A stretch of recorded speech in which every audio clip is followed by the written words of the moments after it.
3, 2, 1. 3, 2, 1. Bonjour, je vous présente le plat qui s'appelle Siffa. Siffa, c'est un plat traditionnel algérien.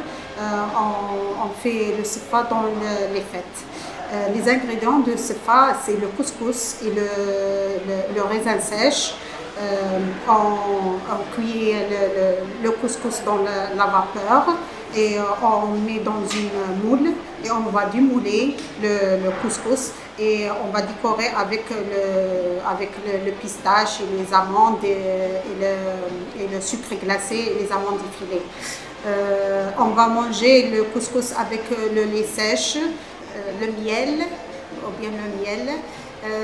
Le Siffa, j'ai déjà fait normalement on le fait dans les mariages. Moi j'ai fait le Siffa dans le mariage, mais malheureusement quand j'ai bien occupé, j'ai pas mangé, c'est pour ça elle reste dans ma tête, c'est pour ça que j'ai présenté.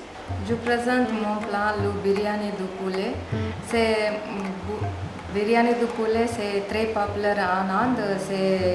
Il est souvent préparé pour la fête, l'occasion spéciale pour le mariage, mais pas préparé pour le duo de fête. Mais il est préparé souvent depuis nombreuses années. C'est les ingrédients, du poulet et du riz et yaourt. C'est très délicieux. Mon plat c'est très délicieux. Il est savoureux et parfumé et des épices. J'aime parler de mon plat, le biryani de poulet. Et c'est délicieux parce qu'il est souvent préparé pour la fête, pour les amis aussi. Parce que j'ai choisi de mon plat. Bonjour, je suis Léal et je suis syrienne. Je présente un plat de yalanchi. C'est un plat syrien turc et c'est composé de feuilles de vigne farcies de riz et de légumes. Cet plat est connu depuis 700 ans et c'est très traditionnel en Syrie parce qu'on présente sur toutes les tables de visite ou de fête. Normalement, c'est servi froid en entrée. Je dis que ce plat a été choisi parce que il est présent sur toutes les tables de visite ou de fête en Syrie. Aujourd'hui, je présente la plat traditionnelle algérienne, la chakchouka. Les ingrédients, c'est les feuilles de pâte avec la sauce, l'oignon, la viande ou bien poulet, les épices et aussi on met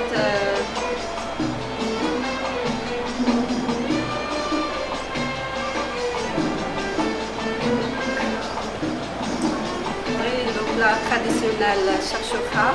On met les feuilles de chakchouka dans gros plateau et on met les beurre.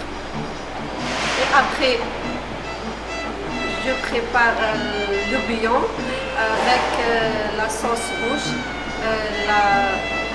les oignons, tomates, concentré et liquide. Après, les épices.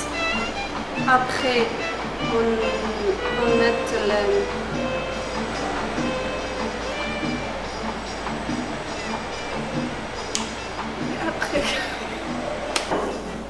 Bonjour, je m'appelle Inessa. Aujourd'hui, je vous présente un plat traditionnel de la région d'Odessa qui s'appelle Nalisniki d'Odessa. Ce plat me rappelle mon enfance.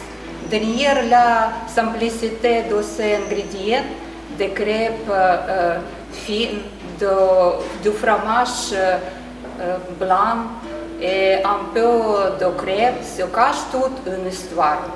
Pour moi, c'est un précieux souvenir d'enfance. Le week-end, ma maman préparait ce plat et toute la cuisine se remplaçait d'une douce odeur de vanille crémeuse. J'attendais ce moment avec tellement d'impatience. C'était le moment précieux où toute la famille se rassemblait enfin pour le petit déjeuner. Et voilà, aujourd'hui, je partage avec vous ce petit déjeuner de mon enfance. Bonjour, je m'appelle Julieta. Aujourd'hui, je vais vous présenter un plat traditionnel philippin. Elle s'appelle lumpia au poulet. Souvent servi lors des réunions de famille et fêtes et occasions spéciales. Les principaux ingrédients sont le poulet haché, les carottes, le cou, les oignons, l'huile et les assaisonnements. Les rouleaux après les rouleaux est prêt.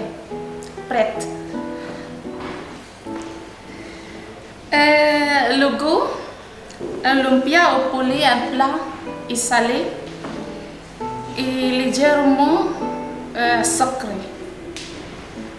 Et mon histoire personnelle avec un plat, et lumpia au poulet est l'un de mes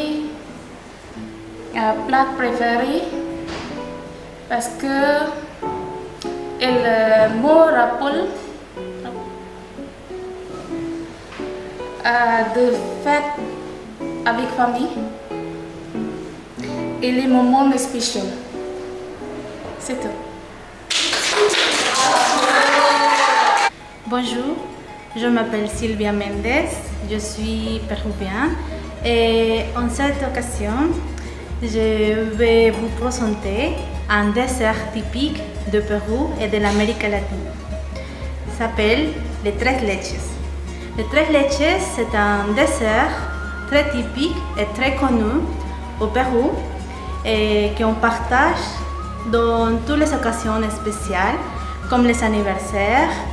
Et c'est mon dessert préféré parce que c'est simple à partager avec la famille et avec les amis. Et les tres leches, c'est un gâteau que c'est très humide et très doux. Et on le prépare d'abord, on fait la genoise. Après, on ajoute les trois laits, que c'est le lait concentré, le lait sucré, concentré sucré et la crème de lait. Et au-dessous, on ajoute la crème chantilly. On pourrait aussi ajouter la cannelle et parfois des fruits pour décorer un peu le gâteau. Et c'était un gâteau que j'adore et que je voudrais partager avec ma classe aujourd'hui. Salut, je m'appelle Aziza et aujourd'hui je préparerai un plat, il s'appelle patates al-humad. Ce sont de pommes de terre mélangées avec sauce de tamara. Comment je fais ça? La première chose, j'ai coupé des pommes. Après, j'ai couré le feu pendant 15 minutes. Après, j'ai ajouté de sauce de tamara et l'épice de poivre et sel et j'ai attendu 15 minutes. Après, c'est prêt et très bien et c'est délicieux. Pourquoi j'ai choisi ce plat? Parce que c'est très vite. Comment j'ai fait? J'ai choisi ce plat parce que j'ai fait simple et rapide à faire et vraiment c'est délicieux. Et merci. Je m'appelle Luciane, je suis brésilienne et aujourd'hui je prépare un plat populaire, très populaire et mon préféré plat au Brésil, c'est pão de queijo. Pão de queijo est fait avec œufs, huile et beaucoup de fromage. Et après, vous mélangez et faites des ballon, bonjour, des boules. Et vous, tout pot au four pour 20 minutes. Et j'ai choisi ce plat parce qu'il est très facile de faire, c'est délicieux et tout le monde l'aime. J'ai choisi cette plat parce qu'il est très facile de faire, c'est délicieux et tout le monde aime. Bonjour, je m'appelle Omar. Je vais présenter la traduction somali. C'est Isabella Bourselli. Comment tout faire, c'est la farine, sucre, la lait, lait. Après, j'ai mélangé, j'ai attendu c'est 1 heure. Après, j'ai préparé la cuisine. Pourquoi j'ai choisi? Parce que c'est facile, parce que c'est tout le Somalie traduction, comme la fête est Eid, comme le Ramadan. C'est parfois quelques familles, c'est après-midi avec la chai somalie. C'est tout. Bonjour, je m'appelle Laszlo, je suis hongrois et je vais présenter un plat traditionnel hongrois appelé goulash, en hongrois gulyás. L'histoire du goulash remonte au berger des grands plats. Leur mode de vie, fondé sur l'élevage, leur permettait pour avoir toujours accès à du bœuf frais qu'ils ont cuisiné au plein air dans des marmites en métal. Les premières mentionnées en écrit du bœuf datent au XVIIIe siècle. Il se répandit parmi soldats, puis devenu très populaire entre les nobles et les dames. Le goulash s'intégrait à la gastronomie hongroise au XIXe siècle et est resté toujours apprécié. En fait, c'est une soupe très concentrée avec du bœuf, avec des pommes de terre et beaucoup de légumes on mange avec les pains traditionnels au levain et qui donne une force, énergie pour toute la journée en fait. Voilà.